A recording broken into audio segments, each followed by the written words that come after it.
गजनी 1033 ईस्वी। लंबे चौड़े सैनिक ने अपनी पकड़ सख्त की और अपने दाहिने हाथ से मकसूद के गले को जोर से दबाया। उसके बाएं हाथ ने मजबूती से मकसूद के उस हाथ को नीचे दबाया जिसमें उसने तलवार पकड़ रखी थी। मकसूद हांफने लगा और अपने प्रतिद्वंदी की पकड़ को ढीला करने की जी तोड़ कोशिश करने लगा, लेकिन वो लंबा चौड़ा सैनिक मकसूद के लिए काफी ताकतवर था। मकसूद ने उस आदमी को लाते घूंसे मारे, लेकिन इसका कोई असर नहीं हुआ। उसकी ताकत जवाब देने लगी और उसकी आंखों के आगे अंधेरा छाना शुरू हो गया। अचानक वो लंबा चौड़ा सैनिक घुर्राया और उसके हाथ की पकड़ थोड़ी ढीली पड़ी। फिर उसका चेहरा दर्द के भाव से बिगड़ा और वो मकसूद को छोड़कर अपना हाथ अपनी पीठ की तरफ ले गया, जिसमें एक लंबा छुरा धंसा हुआ था। उसने भयंकर दर्द से कराहते हुए अपनी गर्दन घुमाई और अपने ऊपर हमला करने वाले को देखा। करीम! करीम का सुंदर चेहरा गुस्से से दमकने लगा जब उसने छुरे को और अंदर धकेलते हुए घुमा दिया और निर्ममता से तब तक धकेलता रहा जब तक कि वो आदमी के दिल तक न पहुंच जाए। जब वो लंबा चौड़ा सैनिक मरकर जमीन पर गिर गया, मकसूद ने खांसते हुए जल्दी जल्दी लंबी सांसें ली। उसने अपनी आंखें मींच ली जब अपनी चोटिल गर्दन को हल्के से रगड़ा। उसकी बादामी आंखें खून की तरह लाल और नम हो गई थी। आम तौर पर उसके लहराते बाल पसीने से चिपके हुए थे। मकसूद ने अपनी गर्दन को सहलाना जारी रखा ताकि उसे आराम मिले और ताज़ी हवा की कमी से जूझ रहे अपने शरीर को राहत देने के लिए लंबी सांसें लेता रहा। सुहेल देव के राज्य संघ का गठन करने और एक स्थायी सेना तैयार करने के बाद 2 वर्ष से ज़्यादा समय बीत चुका था। ऐसा नहीं था कि मकसूद भारत में हो रही गतिविधियों पर नजर रखता था। गजनी में गृह युद्ध काफी लंबा खींच गया था, बहुत लंबा। जब सालार मकसूद अपने शरीर की ताकत को वापस लौटता हुआ महसूस कर रहा था, उसने अपने जिंदगी की मोहब्बत करीम की ओर देखा।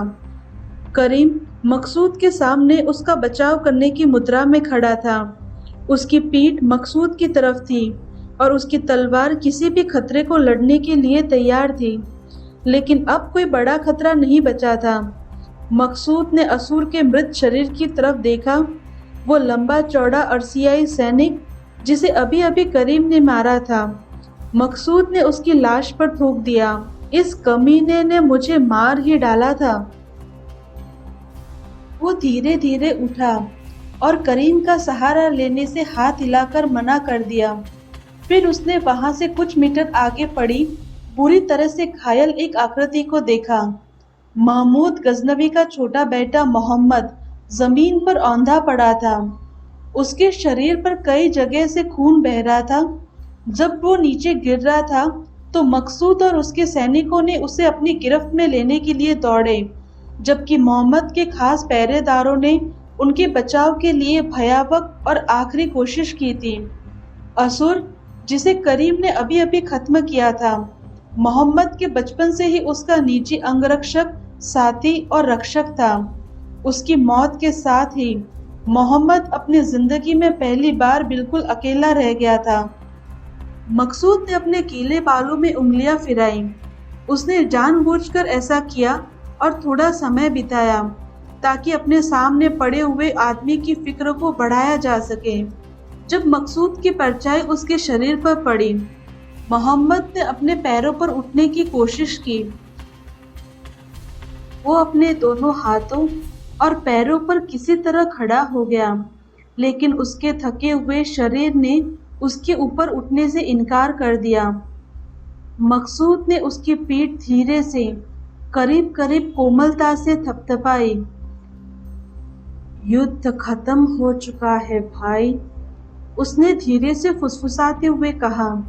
फिर उसने क्रूरता से मोहम्मद की पसली में घुटने से जोर से ठोकर मार दी। मोहम्मद दर्द से चीखा और फिर से जमीन पर गिर गया, जहां वो पूरी तरीके से थका मांदा पड़ा रहा। अल्लाह के लिए मुझे मार डालो, इसे खत्म कर दो। मकसूद ने इनकार में सिर हिलाया। तुम्हारा भाई फैसला करेगा कि तुम्हारा क्या करना है, लेकिन मैं पक्के तौर पर कह सकता हूँ कि तुम्हारे साथ जल्द मौत जैसी रहमदिली नहीं होगी। वो अपने कुछ सैनिकों की तरफ मुड़ा जो उसके चारों तरफ जमा हो चुके थे। उसे बांध दो, उसे सबसे अलग रखना और अच्छी तरह पहरेदारी करना। मकसूद, मेरे भाई, शाहिद ने तुम्हारे सामने जो भी प्रस्ताव रखा है, मैं उसका दोगुना दूंगा। मोहम्मद चीखा। हताशा ने एकाएक उसमें ताकत भर दी थी। बस मुझे जाने दो। मकसूद मोहम्मद के पास गया, नीचे की तरफ झुका और उसके चेहरे पर हाथ फिराया। उसका चचेरा भाई कांप गया और उससे पीछे हटने की कोशिश करने लगा। तुम्हें पता है तुम कितने घटिया आदमी हो भाई? मकसूद ने पूछा। उसका लहजा ठंडा और क्रूर था, मानो कि वो इस घटिया आदमी से बात करने तक से नफरत करता हो। क्योंकि तुम्हें आदमियों को और उनके मकसदों की समझ नहीं है। अगर तुम सच में मुझे समझते तो तुम जानते कि मेरी वफादारी बिकाऊ नहीं है। तुम्हारे अंदर तुम्हारे महान पिता जैसा कुछ भी नहीं है। मकसूद ने अपने आदमियों को संकेत किया। वो मोहम्मद को उसके पैरों से घसीटते हुए खींच कर ले जाने लगे। फिर मकसूद करीम की ओर मुड़ा। उसकी आंखों में गर्मजोशी और मोहब्बत थी। उसके चेहरे पर एक चौड़ी मुस्कान थी। उसने कोमल और प्यार भरे लहजे में कहा, वो इस वक्त बिल्कुल अलग आदमी लग रहा था। तो अब तक तुमने कितनी बार मेरी जान बचाई? करीम मुस्कुराया और उसने मकसूद को गले लगा लिया। मेरे लिए ये सही नहीं है कि मैं अपने दिल को बचाने की गिनती करता रहूं। मकसूद मुस्कुराया और करीम के चेहरे को प्यार से सहला दिया। मकसूद ने पर्दे हटाए और तंबू में घुस गया, जहां करीम उसका इंतजार कर रहा था। अभी मोहम्मद को बंदी बनाए एक ही दिन बीता था, जिसने तुर्कों के बीच लंबे समय से चल रहे गृह युद्ध को प्रभावी रूप से समाप्त कर दिया था। वो उस बंदी के साथ गजनी की वापसी के रास्ते में था। अब ये मोहम्मद के बड़े भाई और गजनी की राजगद्दी के असली वारिस साहिद पर था कि वो मोहम्मद का क्या इंसाफ करता है। मकसूद ने अपनी फौज को रात भर के लिए डेरा डालने के लिए कहा था। वो गजनी का अपना सफर अगली सुबह दोबारा शुरू करना चाहता था। कैसे हो तुम? करीम ने मकसूद से मुस्कुराते हुए पूछा और साथ ही मकसूद ने एक नौकर को इशारा किया, जो तुरंत ही गुनगुने पानी से एक बाल्टी भर पानी ले आया। मकसूद ने बाल्टी में अपना सिर डुबोया और उसी स्थिति में थोड़ी देर रहा। फिर उसने अपना सिर बाहर निकाला तो उसके बाल और दाढ़ी भीगी हुई थी। फिर मजाकिया अंदाज में उसने अपना सिर जोर से हिलाया, जिससे पानी की छींटें उड़कर करीम पर जाने लगी। वो गुलाम अपने महबूब को देखकर प्यार से मुस्कुराया, लेकिन कहा कुछ नहीं। मकसूद ने नौकर को बाहर जाने को कह दिया। वो दोनों अब अकेले थे। तुम कितने समय से सल्तनत के गुलाम हो? मकसूद ने पूछा। करीम ने कंधे उचका दिए। सच पूछो तो मुझे अब याद भी नहीं। मकसूद करीम के पास गया और प्यार से उसका चेहरा सहला दिया। मैं बादशाह शाहिद से कुछ भी मांग सकता हूँ, क्योंकि मैंने उन्हें सल्तनत सौंप दी है। मैं तुम्हारी आज़ादी मांग लूँगा। करीम मुस्कुराया, थोड़ा और करीब आया और मकसूद को हल्के से चूम लिया। लेकिन भले ही सल्तनत मुझे आज़ाद कर दे, मैं हमेशा तुम्हारा गुलाम रहूँगा। मकसूद ने भी मुस्कुराकर उसे वापस चूम लिया। वो दोनों एक दूसरे को लंबे समय तक थामे रहे। दोनों को एक दूसरे से ताकत और मोहब्बत मिल रही थी। और मैं एक दूसरी चीज के लिए भी सुल्तान से कहूँगा, मकसूद ने हंसकर कहा और करीम की पीठ थपथपा दी। करीम पीछे हट गया। उसकी खुशमिजाजी अचानक काफूर हो गई और वो फिक्रमंद दिखने लगा। मकसूद के कंधे ढीले पड़ गए। वो जानता था कि ये दिन आएगा जब गृह युद्ध खत्म हो जाएगा। वो ये जानता था कि उसे ये काम करना है, लेकिन वो करीम को दुखी नहीं करना चाहता था। करीम, मेरी जान, मेरी बात ध्यान से सुनो। भारत, मकसूद, कभी कभी मैं सोचता हूँ कि तुम इस बात की परवाह भी नहीं करते कि मैं क्या चाहता हूँ। करीम ने उसे बीच में टोक दिया। ऐसी बात नहीं है मेरी जान, लेकिन तुम जानते हो कि मुझे तुम्हारी कसम का अब कोई मतलब नहीं है। अब सुल्तान को मरे हुए कई साल बीत चुके हैं। करीम, तुमने गजनी के लिए काफी किया है, तुमने सल्तनत के लिए काफी किया है। अब ये सब भूल जाओ और यहाँ से दूर चलो। सिर्फ तुम और मैं। भारत को भूल जाओ, उस जमीन पर जीत हासिल करने को भूल जाओ। मैं ऐसा नहीं कर सकता। क्यों नहीं? मैंने तुम्हें पहले ही कहा है, उस कसम का कोई मतलब नहीं है। ये बात सुल्तान महमूद के लिए मेरी कसम की नहीं है। फिर भी तुम भारत को क्यों नहीं भूल सकते? क्योंकि मैं नहीं भूल सकता। क्यों? तुम्हें मुझे जवाब देना होगा। क्योंकि मैं यह चाहता हूँ। मैं उस जमीन पर राज करना चाहता हूँ। मैं उन लोगों पर राज करना चाहता हूँ। करीम ने गहरी सांस ली। उसने अपनी आंखों को मूंद लिया और अपना सिर हिलाया। दुनिया के सबसे समृद्ध देश भारत की संपत्ति से उसकी मोहब्बत को बहका दिया था।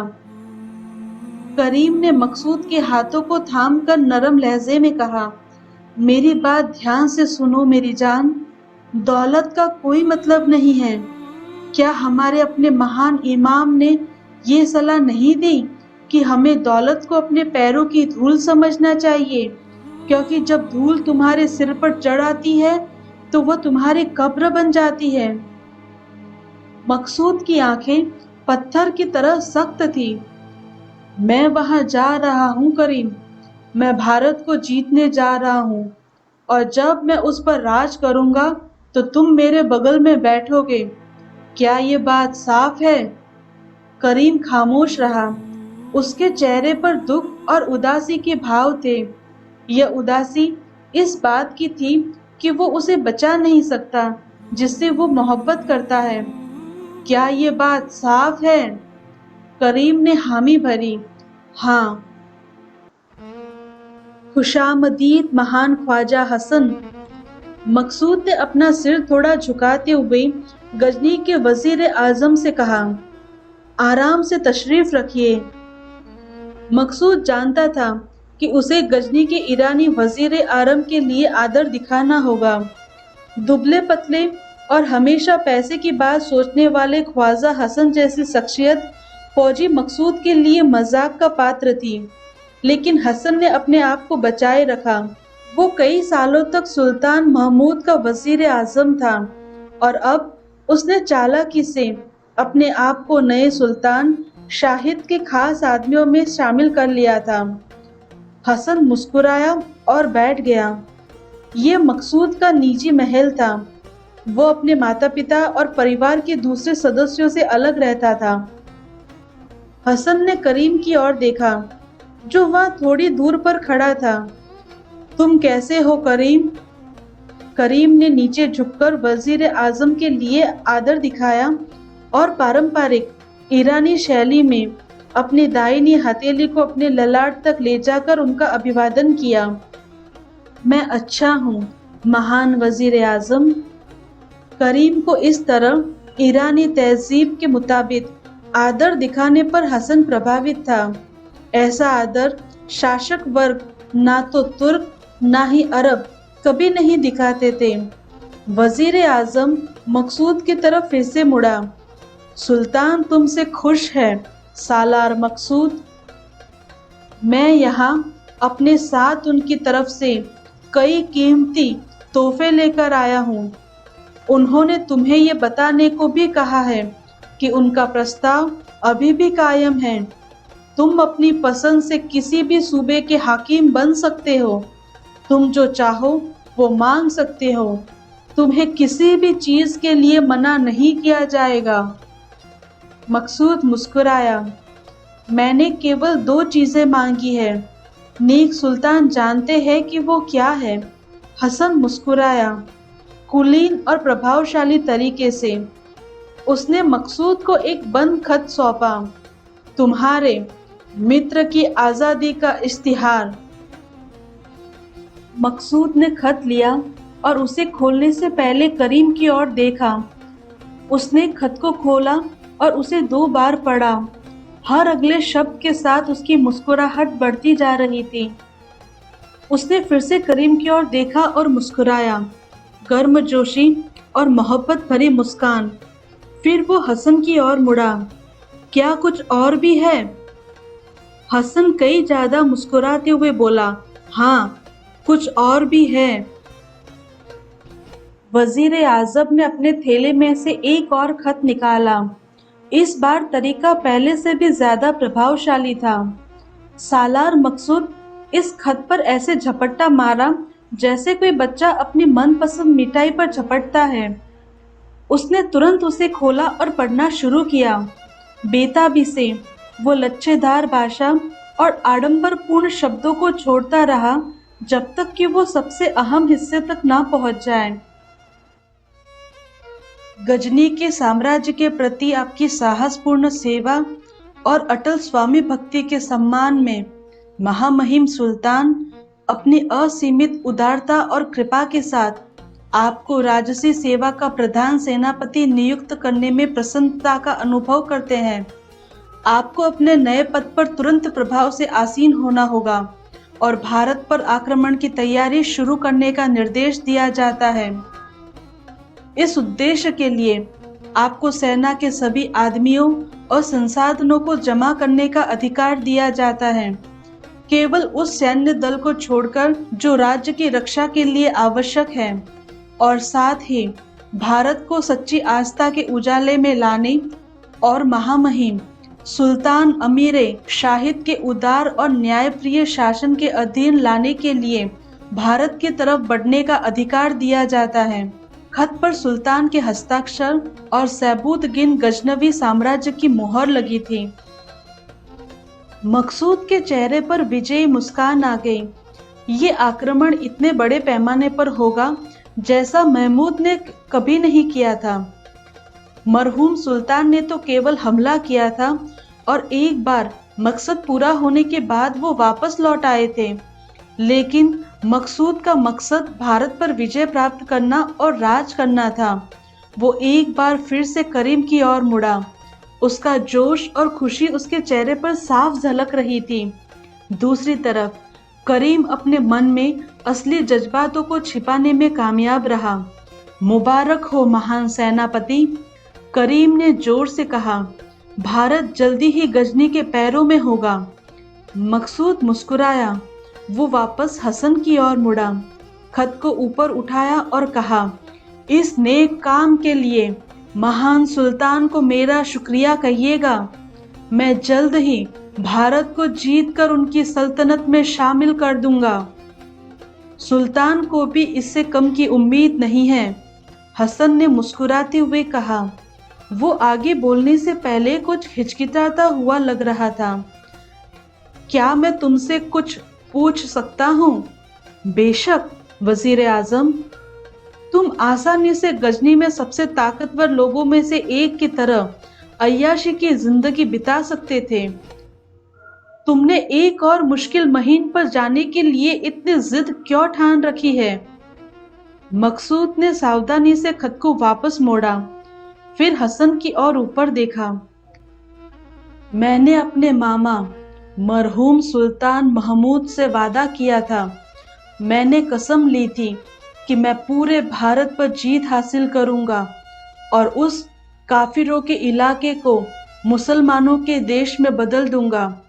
मैंने ये कसम तब ली थी जब उन्होंने मुझे बताया था कि केवल मैं ही उनके ख्वाब को पूरा करने की काबिलियत रखता हूँ।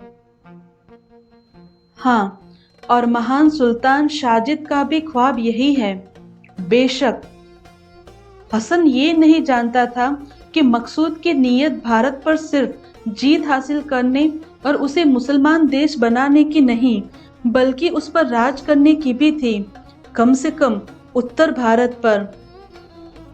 और उसके नियंत्रण में उस इलाके की बताई जाने वाली दौलत और बड़े पैमाने पर संसाधनों के साथ वो दुनिया के सबसे ताकतवर लोगों में से एक होगा। पक्के तौर पर सुल्तान शाहिद से भी ज्यादा ताकतवर, शायद चीन की सोंग सम्राट के बराबर ताकतवर, या अगर किस्मत ने साथ दिया तो दुनिया के सबसे ताकतवर आदमी से भी ज्यादा मजबूत, शक्तिशाली चोल सम्राट राजेंद्र, जो पूरे दक्षिण और पूर्वी भारत के साथ साथ दक्षिण पूर्वी एशिया के ज्यादातर इलाकों पर शासन करता था। हसन ने सिर झुकाया और चला गया। जैसे ही वो बाहर गया, मकसूद करीम की ओर मुड़ा। इसी वक्त अफसरों को बैठक के लिए बुलाओ, हमें बहुत सारी तैयारियां करनी हैं। हम भारत वापस जा रहे हैं और तुम एक पलटन की अगुवाई करोगे सेनापति।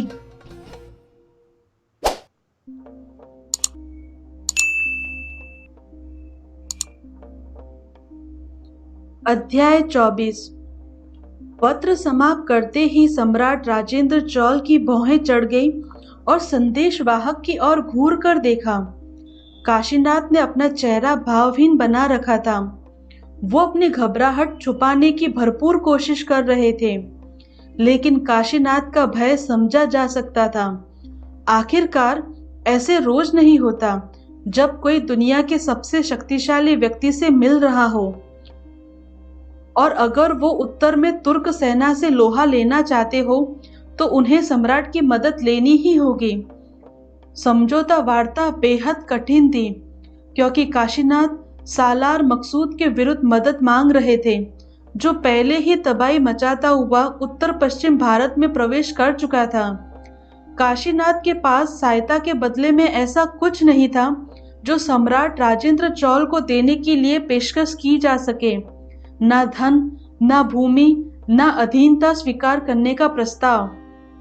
सांवला, लंबा, मजबूत कटकाठी के साथ घुमावदार मूछें, सम्राट राजेंद्र चोल भारत के कुछ गिने चुने महान विजेताओं में से एक था। उसकी विजय पताका अंडमान निकोबार द्वीप समूह, श्रीलंका और मालदीव तक फहरा रही थी। उसने मलेशिया और इंडोनेशिया पर आक्रमण करके अपने नियंत्रण में ले लिया था। थाईलैंड और कंबोडिया के राजा उसे भेंट उपहार देकर उनकी अधीनता स्वीकार कर चुके थे। दक्षिण भारत में अपने पांव मजबूती से जमाने के बाद उसने गंगा के मैदानों में अपनी विजय यात्रा आरंभ की थी, और बंगाल और बिहार के पाल शासकों को भी उन्होंने पराजित कर दिया था। उसे ऐतिहासिक अभियान की याद में, जो इस शक्तिशाली राज्याधिपति के लिए बहुत भावनात्मक क्षण था, उसने गंगईकोंडा की पदवी धारण की थी। गंगईकोंडा यानी ऐसा व्यक्ति जो पवित्र गंगा जल अपने साथ लेकर आया। यहाँ तक कि उसने अपनी नई राजधानी का निर्माण भी किया, जिसका नाम रखा था गंगईकोंडा चोलपुरम। ऐसे व्यक्ति का आभामंडल का प्रभाव ना हो, ऐसा कठिन था। राजेंद्र ने काशीनाथ को घूर कर देखा। पसरा हुआ सन्नाटा उसे असहज बना रहा था। काशीनाथ अभी भी खड़े थे, सम्मान पूर्वक नमस्ते की मुद्रा में हाथ जोड़कर, चुपचाप उस महान व्यक्ति के निर्णय की प्रतीक्षा में। दाव पर काफी कुछ था। आखिरकार राजेंद्र ने अपनी चुप्पी तोड़ी। उसकी कोमल लेकिन गहरी आवाज साफ सुनी जा सकती थी। मैं सीधे वास्तविक विषय पर आता हूँ। एक राजा वास्तव में मुझे अपने राज्य में मेरी सेना भेजने का निमंत्रण दे रहा है। महाआर्य, काशीनाथ ने अत्यंत सम्मान के साथ राजेंद्र चोल को संबोधित किया, जो भारतवर्ष में उस समय सर्वश्रेष्ठ राजा था। मेरे महाराज सुहेल देव आपसे केवल तुर्कों के विरुद्ध सहायता चाहते हैं। मुझे उसके राज्य पर कब्जा करने से कौन रोक सकता है? राजेंद्र ने प्रश्न किया। महाराज सुहेल देव आपको महान दृष्टि से देखने वाले सम्राट के तौर पर मानते हैं। तुर्क किसी एक राज्य के लिए खतरा नहीं है, बल्कि संपूर्ण भारतवर्ष के लिए खतरा है। वे एक के बाद एक राज्यों को जीतकर और उनके संसाधनों को लूटकर ज्यादा शक्तिशाली होते जाएंगे। क्या यह समझदारी नहीं होगी कि उनके आक्रमणों को पहले ही रोक दिया जाए? राजेंद्र ने अपने होठ सिकुड़े और एक बार फिर काशीनाथ पर विचारपूर्वक दृष्टि दौड़ाई। महान सम्राट, काशीनाथ ने अपनी बात जारी रखी, क्या ये श्रेष्ठकर नहीं होगा कि आपकी राज्य की सीमाओं के निकट विदेशी बर्बर तुर्कों की जगह अपने भारतीय ही रहे? राजेंद्र मुस्कुराया। तो तुम सोचते हो कि मैं इन मध्य एशियाई बर्बरों से अपने राज्य की रक्षा करने में असमर्थ हूँ? आप बिल्कुल अपने राज्य की रक्षा कर सकते हैं महाराज, काशीनाथ ने विनम्रता से कहा। आपके पास हमारी सहायता करने का एक दूसरा कारण भी है। राजेंद्र चोल की भ्रुकुटियां थोड़ी चढ़ गई। साफ तौर पर उसे काशीनाथ की बात समझ नहीं आई थी। काशीनाथ ने स्पष्ट किया, उत्तर भारत आपके साम्राज्य का हिस्सा भले ना हो महाराज, किंतु ये आपके देश का हिस्सा तो है। उत्तर में हिमालय का मस्तक, पश्चिम और पूर्वी सागर भुजाएं, दक्षिण हिंद महासागर चरण। भारत माता हम सबकी माता है। हम विदेशी आक्रांताओं को अपनी मां की मर्यादा भंग नहीं करने दे सकते। राजेंद्र चोल खामोश रहा, परंतु उसके चेहरे के भाव साफ पढ़े जा सकते थे। काशीनाथ को पता था वह भगवान शिव का कट्टर भक्त था। आपको याद है ना, इन बर्बरों ने सोमनाथ के महान शिव मंदिर के साथ क्या किया स्वामी? महाराजा सुहेल देव भी भगवान शिव के भक्त हैं। उनके ज्येष्ठ भ्राता ने सोमनाथ जी के मंदिर की रक्षा करते हुए अपने प्राणों का बलिदान दिया। यकाएक राजेंद्र ने अपनी सांस रोक ली। काशीनाथ ने देखा कि शक्तिशाली राजेंद्र ने मुट्ठियां भींच ली है। उनके बड़े भाई का क्या नाम था? राजेंद्र ने मृदु स्वर में प्रश्न किया। राजकुमार मल्लदेव महाराज। राजेंद्र चोल खामोश रहा, ऊपर से उदासीन। अपने मन में उस महान चोल शासक ने भगवान शिव की प्रार्थना की, देवों के देव महादेव से विनती की कि वो वीर मल्लदेव की आत्मा को आशीर्वाद दे। आखिरकार उसने सहमति में सिर हिलाया। काशीनाथ, तुम्हें कल उत्तर मिल जाएगा। काशीनाथ ने सम्राट के सम्मान में आदर से सिर झुकाया और जोर से बोले, जय मां भारती। विदा लेने के इस अपरंपरागत अभिवादन से चकित होकर राजेंद्र चोल ने काशीनाथ की ओर देखा। दूत के विदा लेने का ये तरीका बिल्कुल अलग था। अपने राजा की प्रशंसा में दूत ने कुछ नहीं कहा, ईश्वर की प्रशंसा में कुछ नहीं कहा था। प्रशंसा की थी तो केवल मातृभूमि के लिए, केवल भारत माता के लिए। शब्द प्राकृत में थे जो भारत के उस भूभाग में बोली जाती थी जहां सुहेल देव का निवास था। केवल सम्राट को उन शब्दों का अर्थ पता था। राजेंद्र चोल मुस्कुराया। उसने भी उत्तर दिया, भारता थाई वाजगा। ये शब्द राजेंद्र चोल की अपनी भाषा तमिल में थे, लेकिन काशीनाथ को उसका अर्थ मालूम था। चोलपुरम की यात्रा के दौरान वह थोड़ी बहुत तमिल सीख चुके थे। उन्होंने मुस्कुराकर एक बार फिर अपना सिर झुकाया। वह समझ चुके थे कि कल का उत्तर क्या मिलने वाला था। भारता थई वाजगा, भारत माता की जय। थोड़ी देर बाद 4 व्यक्ति अल्पसज्जित लेकिन भव्य कक्ष में गुप्त बैठक कर रहे थे। ये राजेंद्र चोल का निजी कक्ष था। बैठक में महान सम्राट का सबसे बड़ा पुत्र राजकुमार राजधिराज, प्रधान सेनापति कीर्तिवर्मन और गुप्तचर सेवा और विशेष सेना के प्रधान नरसिम्हन उपस्थित थे। बिना किसी भूमिका के राजेंद्र चोल ने बोलना शुरू किया। हमें इन मामलों में क्यों शामिल होना चाहिए? हमें जो करना था वो हम पहले ही कर चुके हैं। पृथ्वी का सबसे नीच व्यक्ति महमूद मारा जा चुका है। सोमनाथ महादेव के अपमान का दंड दिया जा चुका है। उत्तर भारतीयों और सालार मकसूद की लड़ाई में हमारा कुछ भी दांव पर नहीं है। और हम उन उत्तर भारतीयों के लिए क्यों लड़ें जिन्होंने अहिंसा को अपनी जिद बना ली है, जो भगवान बुद्ध को मानते हैं। हम हिंदुओं को हिंसक और कट्टर बताकर नीचा बताते हैं। उत्तर के हिंदू भी बौद्धों के प्रभाव में हैं। आपकी उचित बात है अप्पा, राजाधिराज ने विनम्रता पूर्वक अपने पिता से कहा। संभव है कि उत्तर के अहिंसक उदारवादी अपनी रक्षा करने में असमर्थ हो। संभव है अहिंसक उदारवादी पाखंडी हो और हमारी उपेक्षा करते हो, लेकिन फिर भी वो हमारे अहिंसक उदारवादी हैं। अगर कोई बर्बर विदेशी उन पर आक्रमण करेगा तो हमें उनकी रक्षा के लिए आगे आना होगा, और शायद उन अहिंसकों को इससे हम आक्रामक शैव्य हिंदुओं की भारतीय संस्कृति के महत्व का भी पता चलेगा। राजेंद्र चोल जोर से हंसा। हमें उनकी स्वीकार्यता की जरूरत नहीं है पुत्र। नरसिंहम ने सिर झुकाया और बोला, स्वामी, मैं पूरे सम्मान के साथ कह रहा हूँ, ये मेरा कर्तव्य है कि सबसे छोटे बड़े राजाओं की पूरी जानकारी एकत्र करूं। मैंने महाराजा सुहेलदेव के बारे में सूचनाएं एकत्र की है। वह उनमें से सबसे अलग है। उसने कई सालों तक तुर्कों के विरुद्ध गोरिल्ला युद्ध किया है। वह वास्तव में सच्चा योद्धा है। वह विजय पाने के लिए युद्ध करता है, तो हमें उसकी सहायता करनी चाहिए। राजाधिराज ने तुरंत कहा, हमें उस घृणित तुर्कों को दुम दबाकर अपने देश से भागने को विवश करना चाहिए। राजेंद्र ने कीर्तिवर्मन की ओर देखा। तुम क्या कहते हो? कीर्तिवर्मन ने विचार पूर्वक अपने जबड़े सहलाए। महान सम्राट, राजनीतिक विषयों पर निर्णय आप करें। मेरी चिंता तो साधन एकत्र करने की है।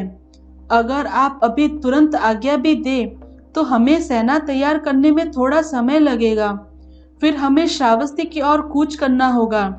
शायद हम वहां देरी से पहुंचे, क्योंकि सामंत काशीनाथ ने कहा है कि सालार मकसूद भारतवर्ष की सीमाओं में प्रवेश कर चुका है। बैठक कुछ देर के लिए शांत रही। तीनों व्यक्ति धैर्यपूर्वक राजेंद्र के बोलने की प्रतीक्षा कर रहे थे। लंबे समय तक राजेंद्र के साथ काम करने की वजह से वो जानते थे कि सम्राट यहाँ बैठक की शुरुआत में ही अपना मन बना चुके थे। बस वो निर्णय लेने से पूर्व सबका मत जानना चाहते थे। वो सम्राट के निर्णय को भी जानते थे। वे जानते थे कि राजेंद्र चोल ने गजनी के महमूद का क्या हाल किया था। वे जानते थे कि ये उन्होंने पवित्र सोमनाथ मंदिर की प्रतिमा के लिए किया था। वे जानते थे कि सम्राट फिर से तुर्कों को भारत की भूमि पर नहीं आने देंगे, भले ही ऐसा करने में उनका कोई व्यक्तिगत लाभ न हो। आखिरकार राजेंद्र ने चुप्पी तोड़ी। तुर्क भारत के लिए दीर्घकालिक खतरा है।